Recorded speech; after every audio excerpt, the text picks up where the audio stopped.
Salam sejahtera Malaysia, selamat datang ke channel Fels Lifestyle. Info padu, info hangat disediakan di dalam channel ini. Satu isu hangat hari ini, kali ini sekali lagi menyentuh berkenaan dengan menantu Muhyiddin Yassin. Artikel daripada Harapan Daily, maklumat tambahan menantu Muhyiddin sudah diberi kepada Interpol. Maklumat tambahan yang diperlukan polis antarabangsa Interpol mengenai Datuk Seri Muhammad Adlan Berhan, iaitu menantu bekas Perdana Menteri Tan Sri Muhyiddin Yassin, sudah pun diserahkan. KPN, Ketua Polis Negara Tan Sri Razaruddin Hussain berkata, PDRM kini dalam tindakan menunggu maklum balas Interpol bagi meletakkan nama Muhammad Adlan dalam senarai notis merah. Maklumat tambahan berkenaan sudah diperoleh daripada Suruhanjaya Pencegahan Rasuah Malaysia dan dikembalikan semula kepada Interpol, katanya menurut berita harian. Razaruddin mengesahkan permohonan meletakkan nama Muhammad Adlan ke dalam senarai merah berkenaan tidak dapat dilakukan memandangkan ada lagi maklumat tambahan diperlukan Interpol. Beliau berkata, satu maklum balas diterima PDRM daripada Interpol pada 19 Februari lalu yang menghendaki butiran lanjut mengenai Muhammad Adlan.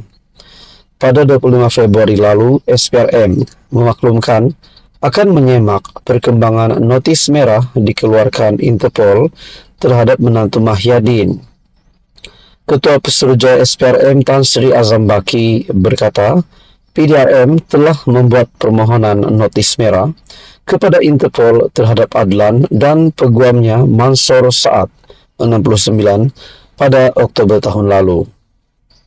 Media sebelum ini melaporkan nama peguam yang juga pengarah dan pemegang saham NERS Mansor Saad disenaraikan dalam notis merah pada 19 Februari lalu.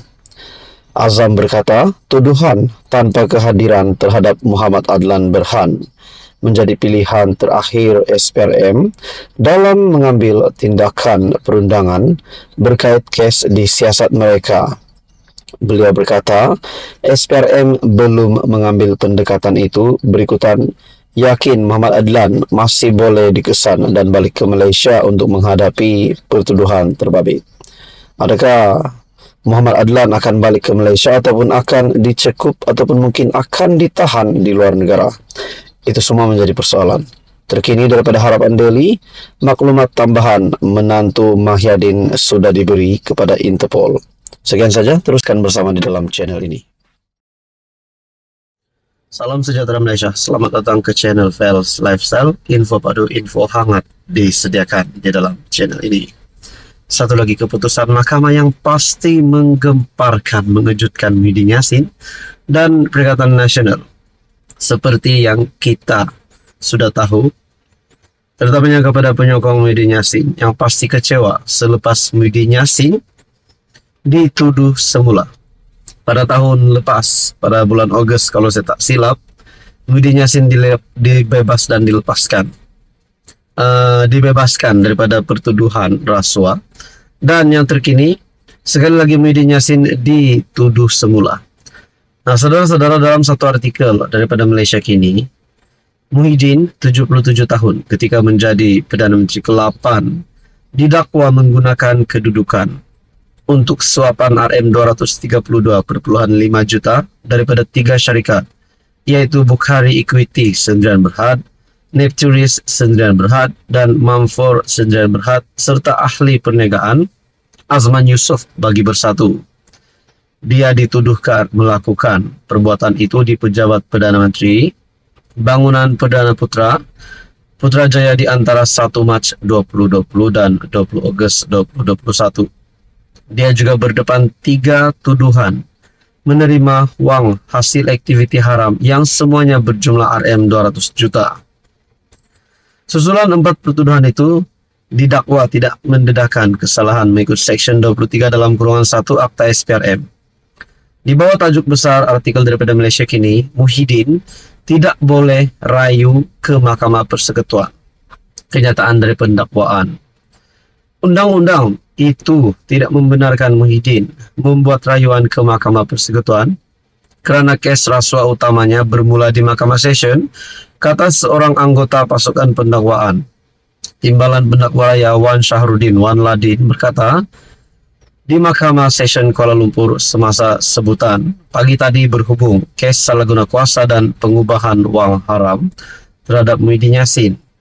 Dia berkata kes itu masih kekal di Mahkamah Session selepas Mahkamah Rayuan memerintahkan ia dikembalikan semula ke Mahkamah Session untuk tindakan lanjut.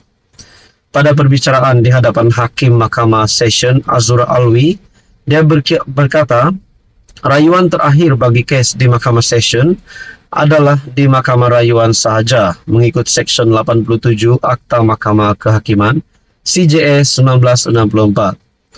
Peruntukan tersebut menyatakan bahawa sebarang rayuan yang timbul daripada sesuatu perkara di Mahkamah Session hanya boleh dibawa ke Mahkamah Tinggi dan berakhir di Mahkamah Rayuan. Pada 28 Februari lepas, Mahkamah Rayuan membatalkan keputusan Mahkamah Tinggi KL yang melepas dan membebaskan Muhyiddin daripada 4 pertuduhan salah guna kuasa yang dikaitkan dengan program Jana Wibawa. Bagaimanapun, pada hari berikutnya, MP Pago Muhyiddin Yassin memfailkan rayuan ke Mahkamah Persekutuan.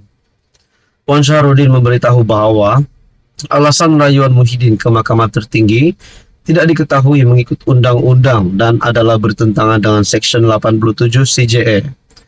Bagaimanapun, Peguam Muhyiddin, Hisham Teh Poh Tek menyangkalnya dengan alasan rayuan boleh dibuat ke Mahkamah Persekutuan kerana rayuan di Mahkamah Rayuan adalah berhubung permohonan semakan di Mahkamah Tinggi yang bukan rayuan terhadap keputusan Mahkamah Session. Nah, saudara-saudara yang amat dihormati semua, artikel ini menyebut lagi, Presiden Bersatu itu merayu keputusan Mahkamah Rayuan pada 28 Februari yang membenarkan rayuan pendakwaan terhadap keputusan Mahkamah Tinggi yang melepas dan membebaskan dirinya.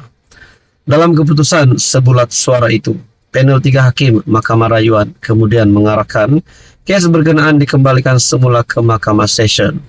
Menurut hakim, Mahkamah Tinggi terkilaf apabila memutuskan 4 pertuduhan berkenaan tidak mendedahkan sebarang kesalahan Muhyiddin yang juga pengurus CPN.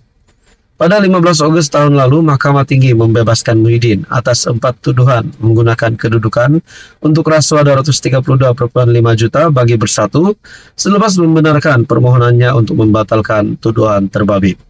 Saudara-saudara yang dihormati, sekiranya perkara ini akan sampai ke peringkat yang lebih serius, adakah Muhyiddin Yassin akan